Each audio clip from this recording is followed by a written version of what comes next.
Hello, I'm Ron Strickland. This webcast is one of a series in which I'm presenting some brief lectures and commentaries on topics from the courses I teach in literature and cultural studies. This particular episode is on William Shakespeare's play, Othello, the Moor of Venice. So, back to Othello. First, the play is as much about Iago as it is about Othello. Iago speaks many more lines in the play than Othello does. He's on stage and foregrounded more than Othello is himself. But first thing to say is that Iago functions as a surrogate dramatist, as I spoke of a moment ago. He's directing the actions. He's manipulating other characters all through the play, ostensibly to achieve his end of getting revenge because he wasn't promoted to lieutenant, but maybe just because it's fun to screw with people. He gets pleasure out of manipulating other people. So he manipulates Rodrigo, taking money from Rodrigo and promising him that he will get access to Desdemona for Rodrigo. So the play opens with Rodrigo angry at Iago because Iago knows that Desdemona has eloped with Othello, and Rodrigo is saying, how do you know this? I didn't even know it, and you're supposed to be looking out for my interests. And Iago will say, don't worry, we'll take care of it. Her father will never stand for this. Let's go wake him up, and we'll get her back, and you can have access to her. So we already know that Iago is manipulating or stage directing Rodrigo. He is pulling the strings behind another character, but he also, in that first scene, stages a dramatic presentation, really, for Brabantio. So we've got a sort of a little play within the play, where he and Rodrigo will be causing a disturbance outside Brabantio's window, waking him up, and staging a play, really, for Desdemona's father.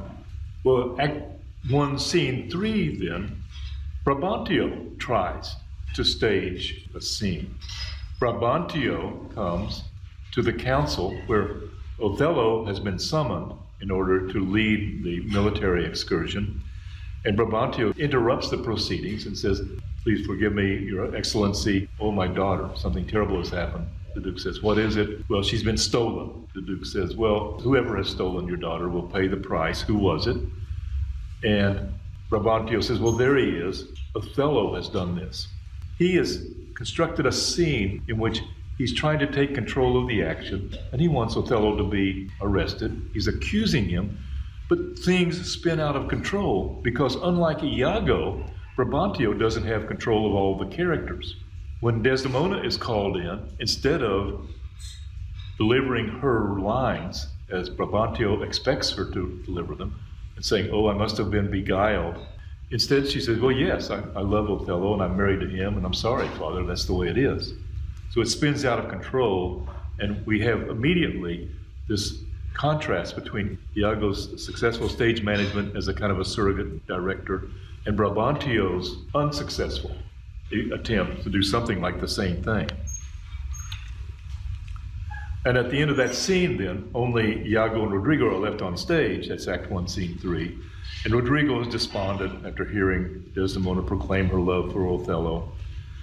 Rodrigo talks of suicide, but Iago talks him out of it, but not because he's a nice person and wants to prevent someone from committing suicide.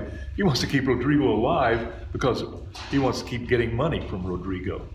Rodrigo keeps saying, oh, I don't know what to do, I'm in despair. And Iago keeps saying, oh, don't despair, put money in your purse. Go get some money. Don't worry, don't be such a sap, don't be so weepy, put money in your purse, again and again. And Rodrigo exits finally, proclaiming, I'll sell all my lands. And Iago concludes that scene and Act 1 by saying to the audience, thus do I ever make my fool my purse. You could stage that as Iago kind of looking off into the distance and musing to himself as though he's thinking out loud, or we're hearing thoughts that he has that he's not saying. I prefer to see it done where he turns to the audience and says, hey, see what I'm doing? You're in this with me. You're complicit. And I'll just mention that in doing this, Shakespeare is also alluding to a standard feature of medieval morality plays. These were plays that preceded Shakespeare's time. They were often plays on moral or religious themes, and sometimes the character would be a demon or a devil. And typically, the demon or the devil would stop to tell the audience what he was doing. I'm leading every man into sin. I'm going to trick every man. I'm going to tempt him, and he's going to succumb to my blandishments and fall into sin because I'm the devil, and that's what the devil does. And so this vice character, this demon or devil character, is also played for laughs, too. Act 2, Scene 3, we see Iago stage managing another character, and that's Cassio. Cassio is the lieutenant, the soldier who's been promoted over Iago. Iago happens to know, or he happens to have heard, that Cassio can't hold his liquor and that he likes to fight when he is drinking. And so he cajoles Cassio into joining the rebels to celebrate the so-called victory over the Turks. Cassio gets drunk, and before you know it, he's gotten into a fight with someone. Iago has managed all that to happen. Then, when Cassio gets arrested, Iago pretends to be on his side and says, "Don't worry, I'll get you out of this." Then Act 3, Scene 1, next scene, Iago offers to help Cassio get to Desdemona. Now he's also helping Rodrigo get to Desdemona, but he's going to help Cassio get to Desdemona just to get his job back. He's going to encourage Desdemona through his wife Emilia to intercede with Othello just to get pardon and reinstatement for Cassio. Although now he's going to present that whole scenario to Othello, not as just Desdemona's attempt to help Cassio get the job back, but as Desdemona's true sexual attraction for Cassio instead of for Othello. So in Act 3, Scene 3, Desdemona, as a result of Emilia's encouragement and her general goodwill toward Cassio, Desdemona tries to influence Othello on Cassio's behalf, saying, he's not a bad guy, give him another chance. Anyone can make a mistake. But after she and Emilia leaves, Iago and Othello are left alone, and Iago begins to insinuate that Desdemona and Cassio are having an affair. Throughout the play, he's pretending to be everyone's faithful friend, but in fact, as he says in Act 1, Scene 1, he serves no one but himself. So Desdemona tries to influence him. At the end of Act 3, Scene 3, Iago has influenced Othello against his wife to the point, and we'll watch this in a moment, that Othello vows revenge against Desdemona. So Iago has, as a surrogate dramatist, he has directed Othello to this conclusion. And at the end of that act, Othello says, "Damn her, lewd minx, damn her, damn her. Come, go with me apart. I will withdraw to furnish me with some swift means of death for the fair devil. Now art thou my lieutenant." And Iago says, "I am your own forever." So it's a richly complex kind of double meaning. When Othello says, "Now thou art my lieutenant," and Iago responds, "I am your own forever," there's a kind of ironic allusion to the promotion that Cassio got and that Iago was passed over for from the beginning of the play. Only now Othello has enlisted the aid of a demon for a lieutenant. He has put himself in league with the devil, and he has set himself on an evil mission. Act 4 begins with a surveillance scene. I mentioned surveillance scene. In a surveillance scene, Iago positions Othello to hide and watch while he engages Cassio in a conversation. He suggests to Othello that he's going to draw Cassio out to make incriminating statements about his relationship with Desdemona.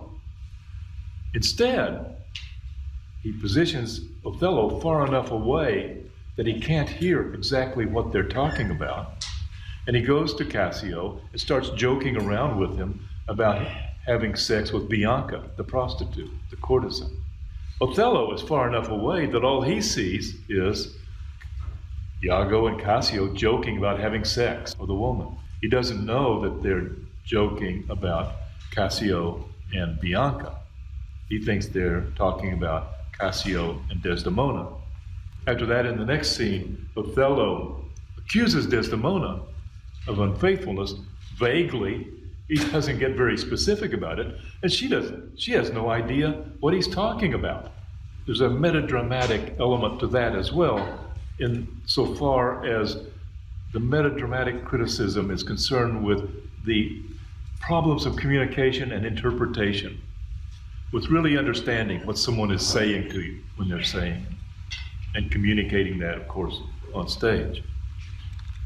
Then, in Act 4, Scene 3, no longer in need of Rodrigo or Cassio, Iago prompts Rodrigo to attempt to murder Cassio. If he gets Cassio out of the way, then Cassio cannot testify that he was just being innocent with Desdemona, and that he was talking about his relationship with Bianca. It's like getting a witness out of the way, right? So he prompts Rodrigo to do that. Of course, Rodrigo's inept, so when Rodrigo tries to kill Cassio, he only injures him, and other people arrive on the scene. And so then Iago pretends to be coming to Cassio's rescue, and he stabs and kills Rodrigo, getting him out of the way. So he'll be unavailable to testify against Iago. And in Act 5, Scene 2, driven into a frenzy of rage, of jealousy, Othello kills his wife, Desdemona, under the false assumption that she has been unfaithful to him. Then, at the end of the play, Act 5, Scene 3, Emilia, Iago's wife, and Desdemona's maid comes in and discovers the dying Desdemona, and Othello is there, and her question is, "What have you done, you crazy fool?" He said, "Well, I've saved my honor. I've killed this unfaithful wife."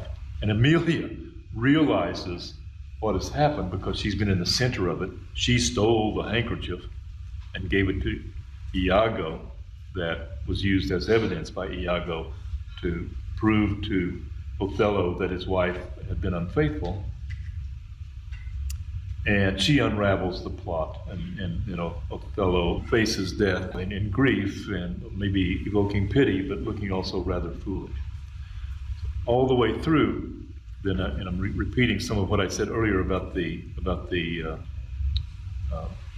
plot line, but at several points there, the real interesting key, one of the real interesting keys, is not only how immoral Iago is, how motiveless his malignity is, but also how skillful he is at tricking other characters, and deceiving other characters with dramatic and communicative methods.